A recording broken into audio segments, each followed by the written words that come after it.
ವೇದಿಕೆ ಮೇಲೆ ಅಲಂಕರಿಸಿರ್ತಕ್ಕಂಥ 4 ಜನ ಉತ್ತಮ ಅಧಿಕಾರಿಗಳು. ಅದರಲ್ಲಿ ಒಬ್ರು ನಮ್ಮ ಬೆಸ್ಕಾಂ AW ರಮೇಶ್ ಕುಮಾರ್ ಅವರವರ ಫ್ಯಾಮಿಲಿ ಕೋರ್ಟ್ ಇವತ್ತು ವಾರಂಟಿ ಸ್ವಲ್ಪ ಇರೋದ್ರಿಂದ ಅವರು ನಾಳೆ ಬಂದು ಮನೆಗೆ ಬಂದು ಸ್ವೀಕಾರ ಮಾಡ್ತೀವಿ ಅಂತ ಹೇಳಿದ್ರು. ಅದಾದ್ಮೇಲೆ ಉತ್ತಮ ನೌಕರರಲ್ಲ ಅವರು ಅಧಿಕಾರಿಗಳು. ನನಗೆ ಮೆಚ್ಚಿನ ಅಧಿಕಾರಿ ಆಗಿರ್ತಕ್ಕಂಥ ನನ್ನ ಮೆಚ್ಚಿನ ನನಗೆ ಮೇಸ್ಟ್ ಆಗಿರ್ತಕ್ಕಂಥ ಅನ್ಬೋದು ಅಂತ ಅನ್ಕೋತೀನಿ. ಅವರ ಹಾವಭಾವ ವ್ಯಕ್ತಿತ್ವ ಬಹುಶಃ ಎಲ್ಲೋ ಅವ್ರ ಮಾತಲ್ಲಿ ಅರ್ಥ ಆಗುತ್ತೆ ಅವ್ರ ಎಂತ ಇತಿಹಾಸಕಾರರು ಅಂತ ಅರ್ಥ ಆಗುತ್ತೆ. ನಮ್ಮ ಪ್ರಾಂಶುಪಾಲರಾಗಿರ್ತಕ್ಕಂಥ ಮೇಡಮ್ ಸರ್ ಅವರು ನಿಜವಾಗ್ಲೂ ನಾವು ಕಳ್ಕೊಂತಾ ಇದೀವಿ ಸರ್. ನಮ್ಮನ್ನ ವೆಹಿಕಲ್ ನೌಕರಿಂದ ನಿಮ್ಮನ್ನ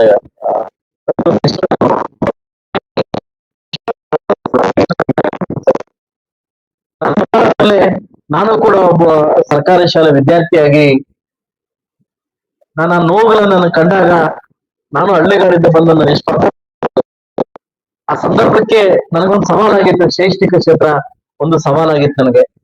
ಆ ಸವಾಲವನ್ನು ಮೆಟ್ಟಿ 3 ವರ್ಷದಲ್ಲಿ ಬಹುಶಃ BCA, MBA, MCA ಇಂಥ ದೊಡ್ಡ ದೊಡ್ಡ ಕೋರ್ಸ್ ತಂದು ಸುಮಾರು ಒಂದು 12 ಕೋಟಿ ರೂಪಾಯಿ ನಿಮ್ಮ ಶಾಲೆಗೆ ಹಾಕಿದ್ದೀನಿ ಸರ್. ಡಿಗ್ರಿ ಶಾಲೆಗೆ 12 ಕೋಟಿಯನ್ನ ಅಮೌಂಟ್ ಹಾಕಿ ಸುಮಾರು 16 ಕೊಠಡಿಗಳನ್ನ ಕಟ್ಟಿ, ಕ್ಯಾಂಟೀನ್ ಕಟ್ಟಿ, ಸಭಾಂಗಣ ಕಟ್ಟಿ, ನಾವು ಬೇರೆ ಖಾಸಗಿ ಕಾಲೇಜ್ಗಿಂತ ನಾವೇನು ಕಡಿಮೆ ಇಲ್ಲ ಅಂತ ಬಹುಶಃ 1300 ಜನ ಸ್ಟನ್ ನಾವು ರೆಡಿ ಮಾಡ್ಕೊಂಡು ಬಹುಶಃ ಇಡೀ ನಮ್ಮ 2 ಜಿಲ್ಲೆಗಳಲ್ಲಿ ಕೂಡ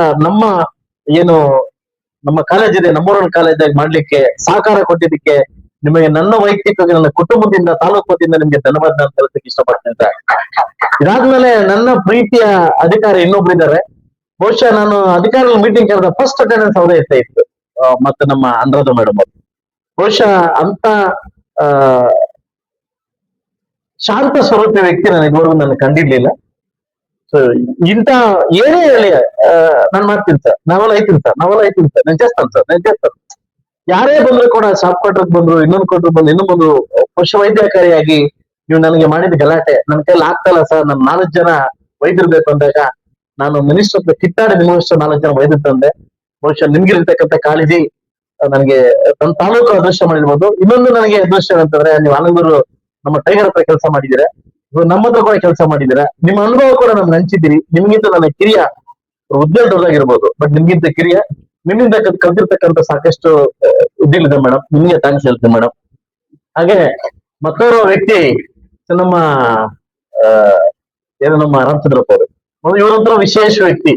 ಹೆಂಗೆ ಅಂತಂದ್ರೆ ಒಂದು ನಾನು ಮಾಡ್ತೀನಿ ಸರ್, ನೀವೇನ್ ಕೆಲಸ ಆದ್ರೂ ಮಾಡ್ತೀನಿ ಸರ್, ನಿಮ್ ಮಾನ ತಿರ್ತೀನಿ ಸರ್, ಅಂದ್ರೆ ನಿಮಗೆ ಹೊರೆಯದೆ ಹೋಗಬೇಕಂತ ಕೆಲಸ ಮಾಡಲ್ಲ ಅಂದ್ಬಿಟ್ಟು ಎಲ್ಲ ಫಸ್ಟ್ ಟೈಮ್ ಇತಿಹಾಸದಲ್ಲಿ ಶೈಕ್ಷಣಿಕ ಕ್ಷೇತ್ರದಲ್ಲಿ ಎಲೆಕ್ಷನ್ ನಿಂದ ಮಾಡಿರ್ತಕ್ಕಂಥ ಏನಾದ್ರು ಇದಿದ್ರೆ ಅದು ರಾಮಚಂದ್ರಪ್ಪ ಅವ್ರು ಸಲ್ಲುತ್ತೆ ಅಂತ ನಾನು ಇಷ್ಟಪಡ್ತೀನಿ.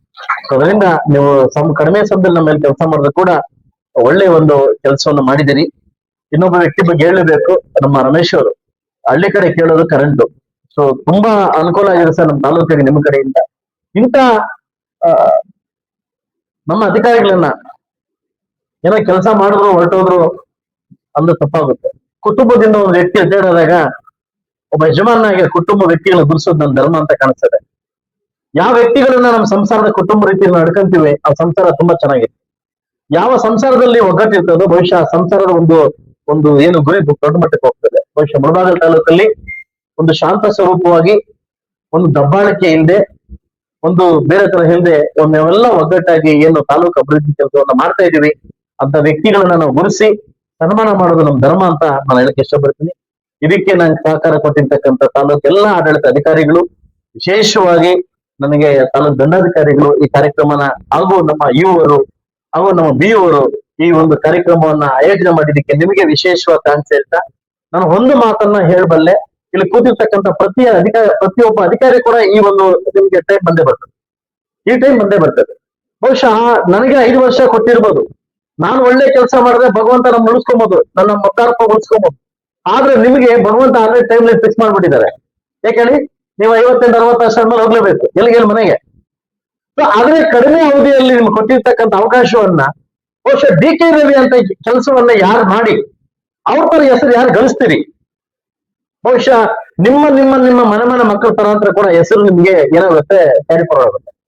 ಸೊ ಆದ್ರೆ ಸಿಕ್ಕಿದ ಸೀರುಂಡೆ ಅಂದ್ಬಿಟ್ಟು ಯಾರು ಹಿಡ್ಕೊಂಡು ಹೋಗ್ತೀರಿ, ಏನು ಸಿಕ್ಕರೆ ಸಾಕಂತ ಅಂದ್ಬಿಟ್ಟು, ಅದು ಬಹುಶಃ ಇವರಿಂದ ಇವ್ರಿಗೆ ಜಂಪ್ ಆಗ್ತದೆ. ಯಾರೋ ಬದ್ಮಾಂಶ ಹೇಳಿದಂತೆ, ಏನಂತಂದ್ರೆ ಈ ಮುಳಬಾಗ ತಾಲೂಕ್ ಬಾಗ್ಲೇ ಅದನ್ನ ದೊಡ್ಡಬಳ್ಳಾಪುರಕ್ಕೆ ಹೋಗ್ತೀನಿ ಅಂತ. ಮುಳಬಾಗಲ ಜನ ಸರಿ ಇಲ್ಲ, ನಾನು ದೊಡ್ಡಬಳ್ಳಾಪುರ ಹೊರಟೋಗ್ತೀನಿ ಅಂತ. ದೊಡ್ಡಬಳ್ಳಾಪುರಕ್ಕೆ ಹೋಗ್ತಾ ಇದ್ದಂತೆ, ದೊಡ್ಡಬಳ್ಳಾಪುರ ಜನ ಸಿಕ್ಕಿದಂತೆ. ಸರ್ ನಮ್ಮ ಮುಳಬಾಗಲ್ ಸಿಗ್ಲ ದೊಡ್ಡಬಳ್ಳಾಪುರ ಬಾಗುಂದೆ ಅಂತ ಕೇಳಿದಂತೆ. ನೀವು ಬಾಗುಂಟೆ ಮಾವ್ರ ಬಾಗುಂಟೆ ಅಂತ, ನೀವು ಬಾಗುಂಟೆ ಮಾವ್ರ ಬಾಗುಂಟೆ. ಹಂಗೆ ನಾವು ನಮ್ಮ ವ್ಯಕ್ತಿತ್ವವನ್ನ ಸರಿಯಾಗಿ ಇಟ್ಕೊಂಡ್ರೆ ನಾವ್ ಎಲ್ಲೋದ್ರೂ ಜಯಿಸ್ಬೋದು. ಫಸ್ಟ್ ನಾವು ಗಳಿಸ್ಬೇಕನ್ನೋ ವ್ಯಕ್ತಿತ್ವನ, ನಮ್ಮ ವ್ಯಕ್ತಿತ್ವನ ಕೊಳಕಿಲ್ದೆ ಖಂಡಿತ ಇಟ್ಕೊಂಡ್ರೆ ನಾವ್ ಎಲ್ಲೋದ್ರೂ ಗೆಲ್ಬೋದು. ಸೊ ಅದರಿಂದ ತಾವುಗಳು ಕೊಟ್ಟಿರ್ತಕ್ಕಂಥ ಅಧಿಕಾರವನ್ನ, ಸಿಕ್ಕಿರ್ತಕ್ಕಂಥ ಅಧಿಕಾರವನ್ನ 2 ವರ್ಷನೋ 3 ವರ್ಷನೋ 4 ವರ್ಷನೋ ಈ ಶಾಶ್ವತಗಿರ್ತಕ್ಕಂಥ ಕೆಲಸ ಮಾಡಿದ್ರೆ ಬಹುಶಃ ಡಿ.ಕೆ. ರವಿ ಬಂದಿರ್ತಕ್ಕಂಥ ಹೆಸರನ್ನ ತಾವು ಪಡ್ಕೊಬಹುದು ಅನ್ನೋದನ್ನ ನನ್ನ ಮನಸ್ಸಿನ ಭಾವನೆ ಅಂತ ಹೇಳಕ್ ಇಷ್ಟಪಡ್ತೀನಿ. ಯಾಕಂದ್ರೆ ನಾನು ಅವಾಗ್ಲೇ ಹೇಳಿದೆ, ಸಿಕ್ಕಿದ ಸೀರುಂಡಿ ಹೊಡ್ಕೊಂಡು ಹೋಗ್ಬೋದು ಅಂದ್ಬಿಟ್ಟು. ಆಯ್ತಾ, ಕಳ್ಳ ಎಲ್ಲಿದ್ರು ಕಳ್ಳನೇ, ಕಳ್ಳ ಎಲ್ಲಿದ್ರು ಕಳ್ಳನೇ. ನಮ್ಮ ಕಾನೂನು ಅಡಿಯಲ್ಲಿ, ಸಂವಿಧಾನದಲ್ಲಿ 10 ರೂಪಾಯಿ ಕದ್ದವನ್ ಕಳ್ಳ ಅಲ್ಲ, 10 ಕೋಟಿ ಕದ್ದವನ್ ಕಳ್ಳ ಅಲ್ಲ, 1000 ಕೋಟಿ ಕದ್ದವನ್ ಕಳ್ಳನೇ.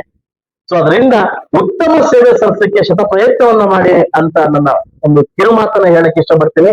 ಈಗಾಗಲೇ ಇಂಥ ವೇದಿಕೆನ ಕೊಟ್ಟಿದ್ದಕ್ಕೆ 3 ಜನಕ್ಕೆ ಕೂಡ ನನ್ನ ಕುಟುಂಬದಿಂದ ಹಾಗೂ ನನ್ನ